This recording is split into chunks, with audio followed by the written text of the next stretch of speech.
disgraced founder of the now bankrupt cryptocurrency exchange FTX is in police custody this morning after he was arrested last night in the Bahamas. Yeah, major news here. A lot to get to, so let's break it down for you to understand. The Security and Exchange Commission filed civil fraud charges against 30-year-old Sam Bankman-Fried for allegedly defrauding investors of almost $2 billion.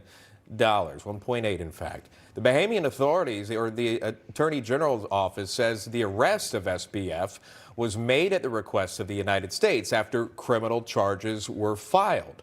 Bahamian officials saying an extradition request is likely to come from the states. Charges are expected to be unsealed today by the Southern District of New York. Again, we have seen the charges already, as we've seen them there after the arrest, defrauding investors, several different fraud charges. But again, the DOJ isn't looking into this just yet. This is the SEC looking into this. But prior to the arrest yesterday, SBF spoke with Forbes. Here's that. I absolutely should not have allowed FTX to get into a position where it was vulnerable. Like that was a huge mistake on my part. The Chapter 11 filing, I think, was problematic from a number of perspectives in the first place. And was done on an unreasonable time scale, unreasonably fast. And I bear some responsibility for that, absolutely. He really likes talking to the media. FTX was once a $32 billion company until the company filed for bankruptcy in November. SBF was expected to appear before the House Financial Services Committee to testify today. It's unclear what's going to happen, although, of course, it appears unlikely after his arrest. But the hearing will go on in about an hour from now with the company's new CEO, John Ray III, set to testify.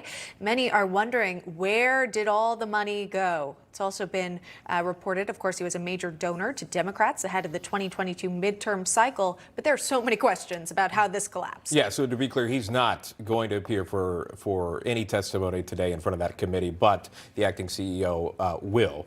But the big question is the timing of this all. Right before the day, hours before the time you're going to testify in front of a committee that has several questions about this and where did that money go, losing billions of dollars. We have Imran Ansari. He's a criminal defense attorney. He's a former prosecutor, joins us live. We appreciate you coming on National Report. So help us out here, because this can be a confusing story, but if you kind of take it step by step, can we start with the timing with you, Imran? The day before he was set to testify, now we know the current CEO, the new CEO, John Ray, will be testifying today. Again, not SBF, which is the one that everyone wanted to hear of. Yeah, and I don't expect that Ray is going to do SBF any favors here. In fact, he has made a statement that there was commingling of these funds between these two entities, FTX and the other entity, Alameda, which is a big no-no, which is why you see now the SEC filing charges against SBF, but also the SDNY. We hear that there's going to be a sealed indictment, which will be revealed possibly today, I believe today, and we're going to find out about other charges that may be levied against him, including fraud, wire fraud, etc. That's what is sort of percolating out of the SDNY. So now you see some real trouble brewing for Bankman-Fried in the context of this whole cryptocurrency crash. And it really highlights how there's more focus on regulating and also bringing people who may have allegedly been misusing the crypto world to justice. So we're going to see what these charges are. Yeah, and hopefully get some answers as to how this spiraled so out of control. And like I said, he doesn't hesitate to speak with media. In fact, he spoke to a summit that was hosted by the New York Times about 2 weeks ago, where he was asked directly about losing investors' money. Here's what he had to say. Can you please ask SBF why he decided to steal my life savings? Please ask him if he thinks what happened was fraud. These are the kinds of letters that I've been getting repeatedly over the past several days. What do you tell this man? Yeah. I mean, I'm deeply sorry about what happened. Imran, is that going to be enough? And why go on these programs? Why answer these questions and then not show up for the testimony ahead of Congress? Yeah, well, tell you this, as an attorney, it makes me cringe.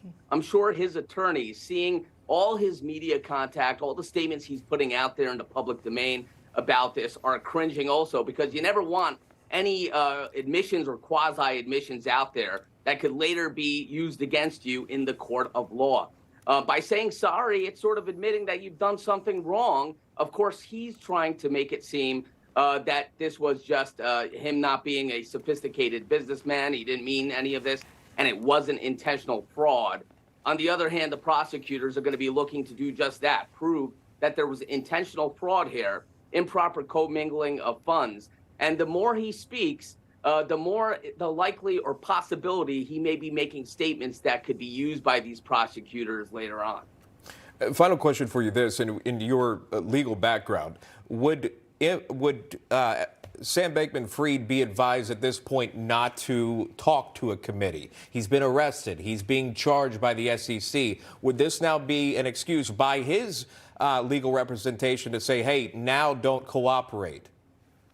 Absolutely, because everything you say is going to be possibly used against you. You know, there's a constitutional right, especially when you're facing criminal charges, to remain silent. We all know that, the Miranda warnings, and that also translates to testimony that you may give in front of a congressional committee. So I'm sure his attorneys now, with these charges looming, the indictment to be unsealed and the SEC circling, are going to be telling him no more making any comments to the press, and also certainly not appearing before Congress and making a sworn statement before Congress. So I'm sure they're telling him, zip up and let's see what happens in terms of the court. Yeah, we'll have to wait and see what happens during Ray's testimony today. Again, he already kind of released what he plans to say, and it doesn't bode well for SBF, quite frankly. Imran Ansari, thanks so much for joining us today. I appreciate your insight.